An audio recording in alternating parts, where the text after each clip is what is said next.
V6 වල games එක වැඩ කරන්න හැටි බලමු තවත් change කියන event එකත් එක්ක VB6 වල වැඩ කරන්න කොහොමද කියලා. මම මේකට තවත් text box එකක් ගත්තා. මේ එක text tree කියලා. තවත් මේකට combo box එකක් ගත්තා. එනේ මේක combo 1 කියලා. ඊට පස්සේ මම text tree කියන text box එකේ change කියන event එක ඇත්තේ.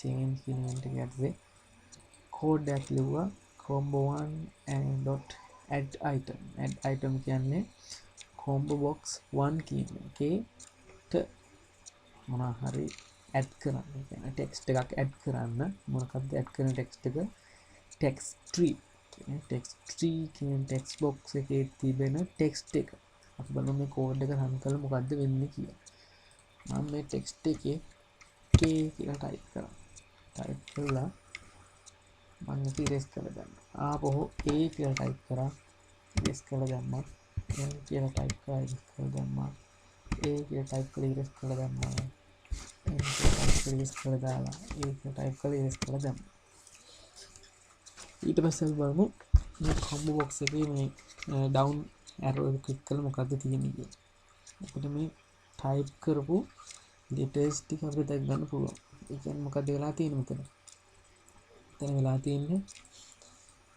change කියන්නේ මොනහරි වෙනස් වීම සිදු වුණොතින් තමයි මෙතන මේ event එක කියන එක වෙනස් මේ ක්‍රියාත්මක වෙන්නේ. කියන්නේ යම් කිසි වෙනසක් සිදු වුණොත් ගමන් combo 1 එකේ add item කියන යටතේ text tree එකේ තියෙන text එක combo box එකට add වෙනවා. කියන්නේ text box tree කියන එකේ change වීමකදී අපිට දැක් ගන්න පුළුවන් combo box එකේ වෙනස් වීම. ඒක තමයි change කියන event එක ක්‍රියාත්මක වෙන්නේ. ඒ වගේම දැන් අපි බලුවා events කොහොමද වැඩ කරන්නේ කියලා.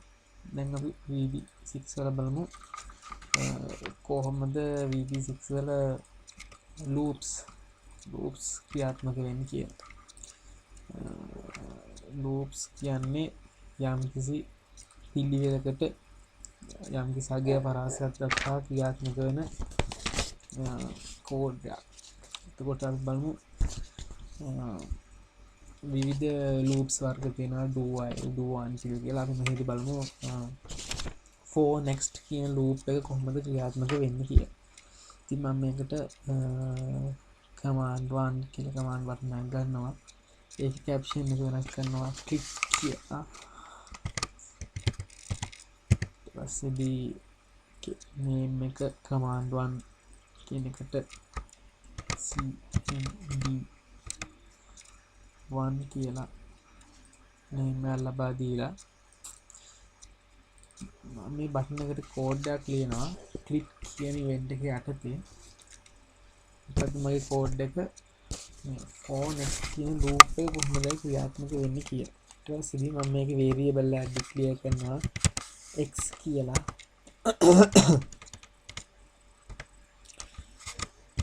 dim x as integer විදියට.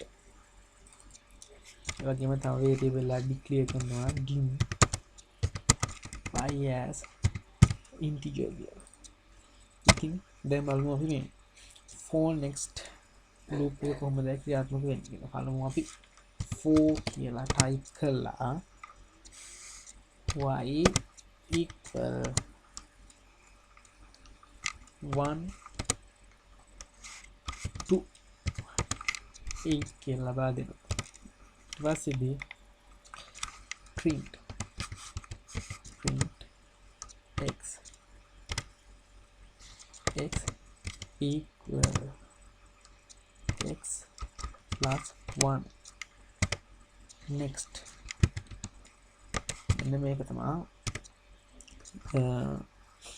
next කියන loop එකේ syntax එක. ඒත් බලමු මේක සාමාන්‍යයෙන් ක්‍රියාත්මක වෙන්නේ කොහොමද කියලා. මේ syntax එක ගත්තොත් for next කියලා තමයි භාවිතා කරන්නේ. එතකොට මේ for next අතර තියෙන මේ print x කියලා x equal x plus 1 කියන එක තමයි මේ loop එකේ ක්‍රියාත්මක වෙන්නේ. එතකොට මෙතන මොකක්ද මේ දීලා තියෙන්නේ for y equal 1 to 8 කියන්නේ 1 සිට 8 දක්වා 1 සිට 8 දක්වා print කරන්නලු x කියන එක. මොකද වෙලා තියෙන්නේ 1 සිට 8 දක්වා. ඒ කියන්නේ වාර කීයක්ද? වාර 8ක් print කරන්න x මොකද වෙන්න ඕනේ x + 1. ඒ කියන්නේ x වල අගය එකින් එක වැඩි වෙවි 8 වාරයක් යනතුරු print වෙන. පළවෙනි අවස්ථාව ගත්තොත් ඉතින් x කියන එක 0. එතකොට x කියන එක 0 ගත්තාම පළවෙනි අවස්ථාව x 0 වෙනවා. ඒකට එකක් එක්කහුව වරාම x කියන එක එකට සමාන වෙනවා. දෙවෙනි අවස්ථාව ගත්තම පස්සේ x එකක් වෙලා තියෙන්නේ. ඊට පස්සේ එම x වලට තව එකක් එක්කහුව වුණාම x සමානයි 2 වෙනවා. ඒ වගේම ඒ ආකාරයටම x කියන අගය 8 වාරයක් රිපීට් වෙවි යනවා. එතකොට මෙතෙන්ට එනවා මේ next කියන කමාන්ඩ් එකෙන් පස්සේ ආපහු මේක මුලට එනවා. ඒ වගේම මේ රිපීට් එක 8 වාරයක් මේ විදිහටම සිදුවෙනවා. අපි මේක රන් කරලා බලමු මොනවා වගේද සිදුවෙන්නේ. ඊට පස්සේ මම මේක රන් කරලා ක්ලික් කියන එක ප්‍රෙස් කරාම අපිට දැක්කම පුළුවන් 0 1 2 3 4 5 6 7 කියලා මොකද්ද මේකේ රිපීට් එක 8ක් තියෙනවා. මේක දැක ගන්න පුළුවන් එක එක වැඩි වෙලා ඉවර තියෙනවා. එතකොට මේ අපිට දැන් අවබෝධයක් තියෙන for next කියන loop එක කොහොමද ක්‍රියාත්මක වෙන්නේ කියලා.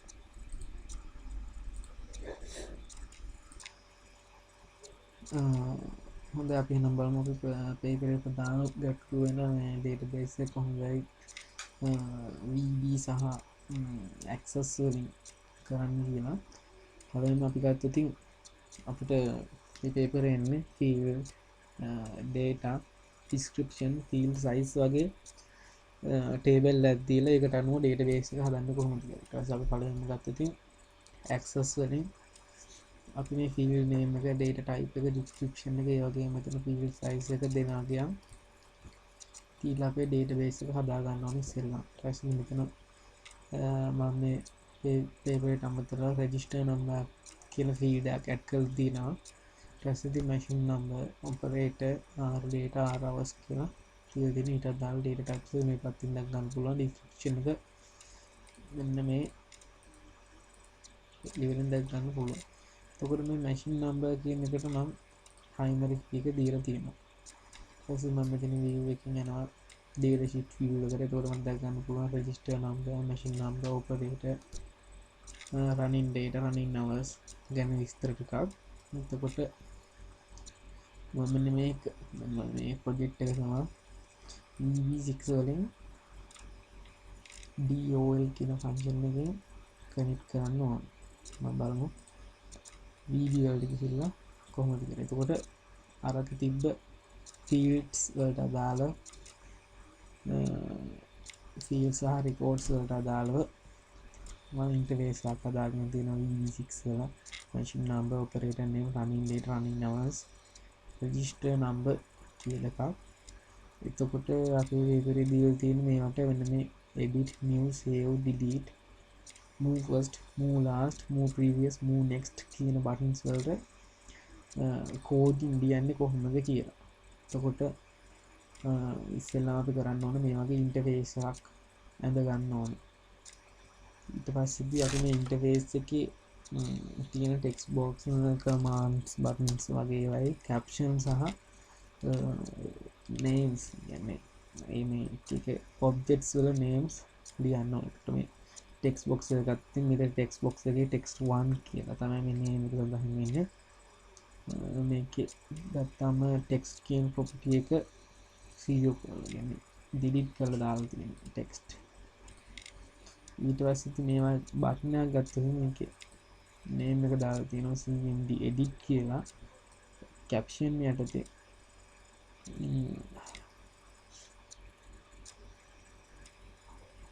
caption edit කියලා දීලා තියෙනවා. මේ caption වලට දාලා කියන්නේ අපිට පේන දේ user පේන දේ තමයි caption එකට ගහලා තියෙන්නේ.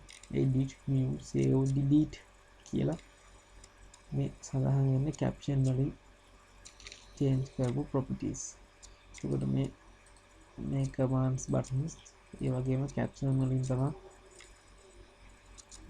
නිර්මාණය කරන්න තියෙන්නේ. එතකොට අපි බලමු මේ වගේ interface එකේ වගේ නම් සහ නේම් එක නැත්නම් නේම් එක සහ කැප්ෂන් කොහොමද වෙනස් කරන්න කියලා. ඒකේ පිළිතුරු ලියන්න කොහොමද කියලා. එතකොට ගත්තාම මෙන්න මේ වගේ තමයි අපි ලියන්න ඕන. ඉන්ටර්ෆේස් එක මේ ආකාරයට ඇඳලා ටෙක්ස්ට් බොක්ස් සහ කමාන්ඩ් බටන්ස් වලට මේ වගේ ඊතල දාලා text1 text2 text3 text4 ඊළඟට මෙතන txt1 කියලා දීලා තියෙන මේ රෙජිස්ටර් නම්බර් කියන එකේ ටෙක්ස්ට් බොක්ස් එකට මේක කොම්බ් බොක්ස් එකක් කරන් තිනකොට combo 1 කියලා නේම් එක දීලා තියෙනවා. ඊට cmd first cmd previous කියලා තමයි pr කියලා දීලා තියෙන්නේ. ඊළඟට cmd new cmd next cmd last. ඒ වගේම මෙතන edit කියනකොට cmd edit cmd new cmd save cmd del කියලා අරන් තියෙනවා. ඊළඟට මෙතන මේ dbs database කියලා variable එක declare කරන් තියෙනවා general form එකේ. ඊට පස්සේ ඒ වගේම dim rss records කියන තා variable එක declare කරන් තියෙනවා. ඒ දෙකම declare වෙලා තියෙන general form එක.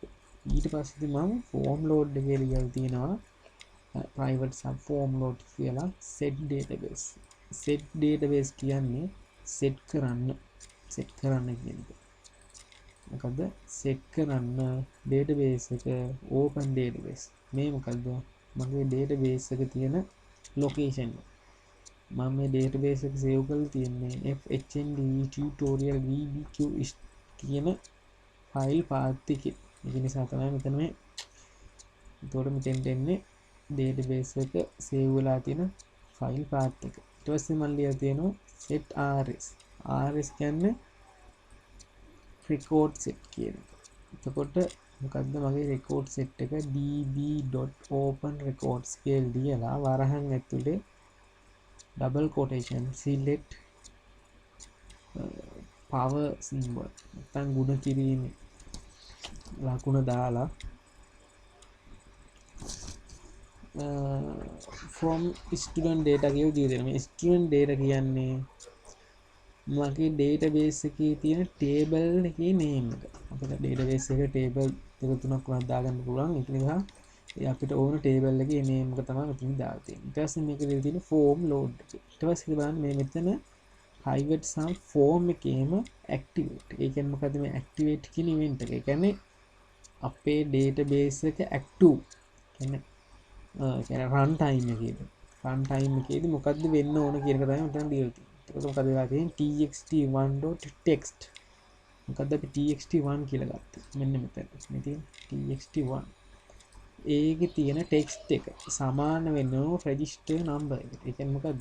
record set එකේ තියෙන rec number කියන එකට සමාන වෙන්නලු register number. ඒ වගේම දිගටම ගිහලා තියෙනවා txt1 txt2 txt3 txt4 කියන ඒවා record set එකේ අදාළ fields වලට set කරලා තියෙනවා. ඊට පස්සේ මෙතන එකක් ලියලා තියෙනවා txt1 set focus. මොකක්ද මේ set focus කියන්නේ? set focus කියන්නේ අපේ මේ cursor එක බලමු මේක run කරලා අපිට දැක ගන්න පුළුවන් මේ cursor එක register number 1 එකේ තමයි තියෙන්නේ මෙතන. ඒ කියන්නේ මොකද්ද? set focus. ඒ කියන්නේ focus එකේ පළමුවට දීලා තියෙන්නේ txt1 කියන්නේ. එතකොට අපි data එක change කරද්දි ඉස්සෙල්ලාම user change කරන්න යන්නේ txt1 හින් නැත්නම් register number කියන එක තමයි වෙනස් කරන්න යන්නේ. ඊට පස්සේදී මම දාලා තියෙනවා a equal rs records count.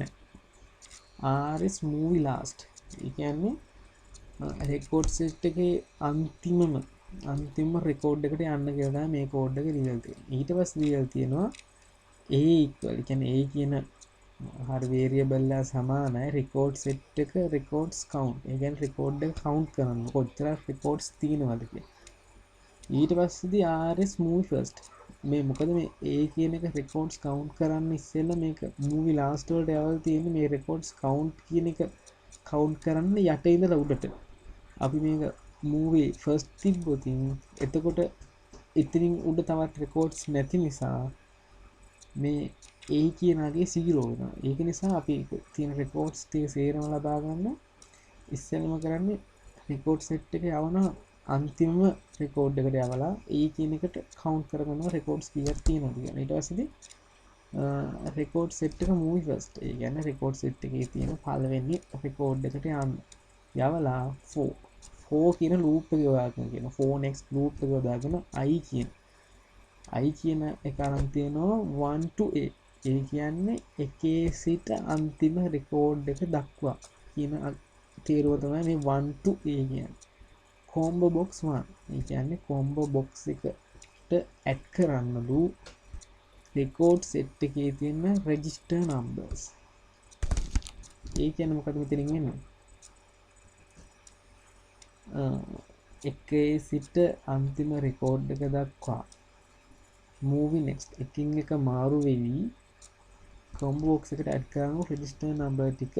ඒක තමයි මේ 4 next loop එකෙන් කියන්නේ. අපි මේ ඉතින් 4 next loop එක කතා කරා. ඊට පස්සේ මේක ඉවරනම් පස්සේ අපි රෙකෝඩ් සෙට් එක මොකද කරලා තියෙන්නේ? ආපහු පළවෙනි කියන්නේ රෙකෝඩ් සෙට් එකේ අපිට ප්‍රීවියු කරන්න පළවෙනි රෙකෝඩ්ස්. ඒක තමයි මේක තේරුම. අපි බලමු දැන් මේක කොහොමද රන් වෙන්නේ කියලා. එතකොට ගත්තහම අපිට දැක් ගන්න පුළුවන් අපේ ඩේටාබේස් එකේ තියෙන සියලුම රෙජිස්ටර් නම්බර්ස් ටික මෙතනින් කෙනෙක් දැක් ගන්න පුළුවන්. අන්න ඒ ආකාරයෙන් දැක් ගන්න තමයි අර කෝඩ් එක අර විදිහට ලියලා තියෙන්නේ. දැන් අපි එකින් එක බලමු කෝඩ්ස් කොහොමද ක්‍රියාත්මක වෙන්නේ කියලා.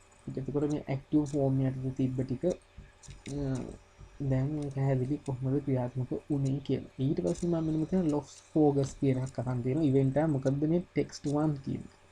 අපි ටෙක්ස්ට් 1 කියලා ගත්තේ මෙන්න මේ ටෙක්ස්ට් බොක්ස් එක මොකද්ද? ටෙක්ස්ට් 1 කියන එකේ ලොස් ෆෝකස්. ඒ කියන්නේ ෆෝකස් එක අවුට් වෙනකොට මොකද්ද වෙන්නේ කියන එක බලමු. RS රෙකෝඩ් සෙට් එක ඉස්සෙල්ලා චෙක් කරන්න. මොකද්ද? Register number. ඒ කියන්නේ රෙග් නම්බර් කියන එක ඩේටාබේස් එකේ චෙක් කරලා txt1.txt txt කියන්නේ txt හා මේ n කියන හා හෝ txt1.txt ඒ කියන්නේ txt1 එකේ තියෙන ටෙක්ස්ට් එක හා මොකුත්ද නැද්ද කියන චෙක් කරලා එහෙම වුණොත් if rs ඒ කියන්නේ මොකද්ද? if record set එක match වෙන්නේ නැත්නම් ඒක false. දැන් මොකද මේකෙන් කියවෙන්නේ? රෙකෝඩ් සෙට් එක මැච් වෙන්නේ නැතුව ඒකත් වැරදි නම් ඒ කියන්නේ මොකද? රෙකෝඩ් සෙට් එකට තියෙනාගේ මැච් වෙනවා නම් කියලා තමයි මෙතන කියන්නේ මේ. then එහෙම නොතින් message box එකක් එන්නලු this data already entered කියන එක හරියට. කියන්නේ රෙකෝඩ් සෙට් එකේ අපි මොනවා හරි ඇතුළත් කරන්න යන්නේ තිබ්බොතින් ඒක රෙකෝඩ් සෙට් එකේ තියෙනාගයක් කියලා data එකක් කියලා message box එකක් preview කරන්න. ඊට පස්සේ කරලා තියෙන්නේ මේ txt1 text කියන එක තියෙන අගේ text එක මකලා දාලා තියෙනවා. ඊට පස්සේ focus එක කියන්නේ cursor එක txt1 එකට set කරලා. එතකොට මේ text1 අපි බලමු මොකද මේකෙන් වෙන්නේ කියලා. දැන් බලමු මෙතන මේ register number කියන එක තියෙනවා. එතකොට මේ පළවෙනි අගේ තියෙන register number අපි අරක සෙට් කරලා තිබ්බේ lost focus යටතේ කියන්නේ focus එක out වෙනකොට අපි මෙතෙන් ගහමු බලන්න මේ record set එකේ නැති අගයක් මේ අවසාන අගය 1018 මේ අපි මෙකට ගහමු 1019 ගහලා focus එක out කරලා කිසිම මුකුත්ම message box එකක් අපේ display වෙන්නේ නැහැ. අපි බලමු මේකෙම තියෙන අගයක් අරගෙන ගහලා copy එකක් කරලා මම මෙතෙන්ට focus එක out කරනවා නැතන අපිට message box එක බලා ගන්න පුළුවන් this data already entered කියලා. අන්න ඒක තමයි අර code එක txt1 lot focus කියන event එකට දීලා තියෙනවා. ඊට පස්සේ බලමු combo 1 then combo box 1 කියන එකට change. combo box එකේ change වීමකදී මොකද්ද වෙන්නේ? rs find ඉස්සෙල්ලා අර වගේ චෙක් කරන්න combo box එකේ text එක register number මේ txt1.text txt1.text txt2 text කියන ඒවාට අදාළ record set එකේ තියෙන data set කරන්න කියලා ලියලා තියෙනවා. ඊට පස්සේ අපි බලමු මේ වගේම මොකද්ද private sub cmd first මොකද්ද මේ cmd first කිව්වේ cmd first කිව්වේ මෙන්න මේක මේ සිම්බෝල් එක යටතේ මොකද ගන්න රෙකෝඩ් සෙට් එකේ පළවෙනි රෙකෝඩ් එකට එන්න කියලා තමයි අපි ලියන්න ඕනේ. ඒකේ මොකද ඉවෙන්ට් එක ක්ලික් කරාම තමයි ඒක වෙන්න ඕනේ. එතකොට මොකද්ද ඒකේ කෝඩ් එක rs ඒ කියන්නේ රෙකෝඩ් සෙට්ස් එක මූවි ෆස්ට් කියලා දාලා ඊළඟට අපි ඉතුරු අපේ ඩේටාබේස් එකේ තියෙන register number machine number operator data hours කියනවා අපේ ටෙක්ස්ට් බොක්ස් වලට සෙට් කරලා තියෙන මේ ආකාරය. ඊට පස්සේ බලමු අපි මේ cmd sub private sub cmd pr එක previous කියන එකට ඒක click කියන event එක අපිට ක්‍රියාත්මක වෙන්නේ. එතකොට මොකක්ද වෙන්න ඕන? එකක් පිටිපස්සට ගමන් කරන්න. එතකොට අපි හිතමු එකක් පිටිපස්සට ගමන් කරනකොට පළවෙනි රෙකෝඩ් එකට පැමිණියා කියලා. පළවෙනි රෙකෝඩ් එකට පැමිණෙන්නේ තවත් රෙකෝඩ්ස් නෑ පිටිපස්සට යන්න.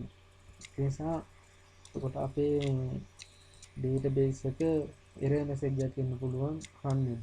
ඒ නිසා අපි ඒක නවත්තන්න ඕනේ. ඒක තමයි මේ වැඩේ කරලා තියෙන්නේ. rs.movie_previous කියලා දාලා if rs bof then bof කියන්නේ beginning of file කියනවා. beginning of file කියන ෆන්ක්ෂන් එක. මෙන්න මේක ඒ වීඩියෝ වල තියෙන ෆන්ක්ෂන් එකක්. beginning of file නම් message box එක display කරන්න first record එක කියලා. eb critical title එක beginning of file කියලා. ඊට මොකද කරලා තියෙන්නේ අපි රෙකෝඩ් එක පළවෙනි රෙකෝඩ් එකේම තියන්න කියලා rs.movie first කියලා දාලා තියෙනවා. අපි පළවෙනි රෙකෝඩ් එක නෙවෙයි නම් කියන්නේ else කියලා දෙන එක පළවෙනි රෙකෝඩ් එක නෙවෙයි නම් txt1.txt register number txt1.txt machine number කියලා register machine number operator r data r hours කියනවා අපේ VB program එකේ තියෙන text box වලට set කරලා තියෙනවා. ඊට පස්සේ අපි බලමු cmd last ඒ කියන්නේ last අන්තිම record එකට යන්න තියෙන button එකට කොහොමද coding කරන්නේ කියලා. එතකොට ඒක ලියලා තියෙනවා syntax එක තමයි rs.movie last කියන එක. ඒකේ මොකද වෙලා තියෙන්නේ txt1.txt ඒ කියන්නේ text1.txt කියන එකට අර හිතාගාරින register number 1 ඒ machine number operator data hours set කරලා තියෙනවා. ඊළඟ පාරෙන් අපි බලමු cmd edit. මේ edit කියන බටන් එක ක්‍රියාත්මක වෙන්නේ කොහොමද? ඒක syntax තමයි rs.edit කියන්නේ. ඒක වෙන්නත් ඕන අපි හරි වෙනස්කමක් කරාම ඒවා අපේ කියන්නේ ටෙක්ස්ට් එකේ තියෙන ඒවා ගන්න ඕන register number machine number operator r data r hours වලට. එතකොට මෙතෙන්දි වෙලා තියෙන්නේ අපිට පුළුවන් මේ text වල තියෙන ඉස්සෙල්ලා කරේ machine number එකේ තියෙන text වලට ගත්තා. මෙතෙන්දි වෙන්න ඕන text වල තියෙන ඒවා අපේ text box වල තියෙන ඒවා ගන්න ඕන register කියන්නේ අපේ database එකට. ඒක නිසා මේ පැත්ත පොඩ්ඩක් මාවරලා තියෙනවා දැන් ගන්න පුළුවන්. ඊට පස්සේ බලමු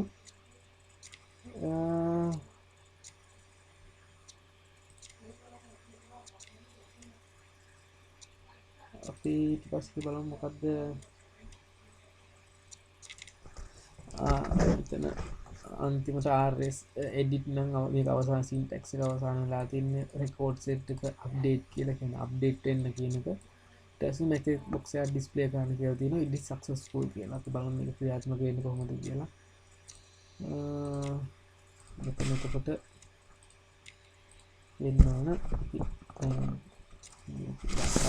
එතන ඉස්සෙල්ලාම කරන්නේ register number එකක් ගහනවා. ගහලා machine number එකක් ගහනවා. operator name එක ගහනවා. running data date එක ගන්නවා. මම ඒක date එක ගහනවා. running hours එක 25ක් විදිහට දෙනවා. දීලා edit දුන්න ගමන් මොකක්ද වෙන්නේ? මට message එකක් ආවා edit successful කියලා. ඒ කියන්නේ මොකක්ද උනේ? මෙතන edit එක හරියටම සිදු වෙලා කියලා message box එකෙන් දුන්නා.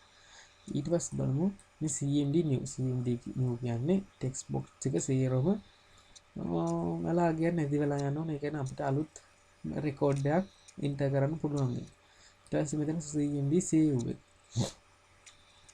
ඊට පස්සේ මොකද save එක කියලා තියෙන්නේ අලුතෙන් අපි එන්ටර් කරපුවා අපේ ටෙක්ස්ට් බොක්ස් එකේ තියෙනවා රෙකෝඩ් සෙට් එකට සේව් වෙන්න ඕන. එතකොට මෙතන rs.add new කියලා සින්ටැක්ස් එක ගත්තා. ඒක යටතේ අපි ටෙක්ස්ට් බොක්ස් වල තියෙනවා අපේ database එකට සෙට් කරලා rs.update කියන එක අවසන් කරලා එතකොට අපේ save කියන command button එකට අදාළ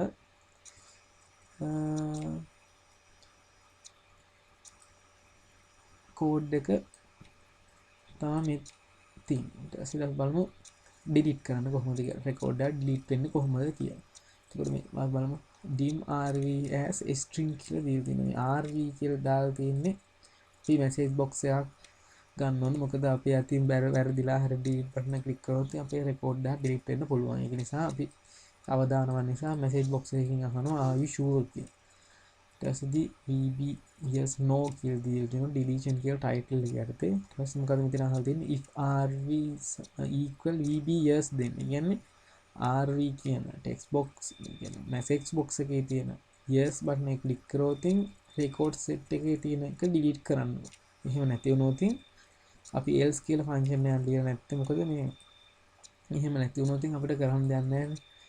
ඒ කියන්නේ අපේ record set එක ඒ ආකාරයෙන් තියාගන්න ඕන කියලා. එතකොට මෙන්න මේ විදිහට තමයි අපේ පේපරේ ප්‍රධාන ප්‍රශ්නෙට පිළිතුරු සපයන්නේ.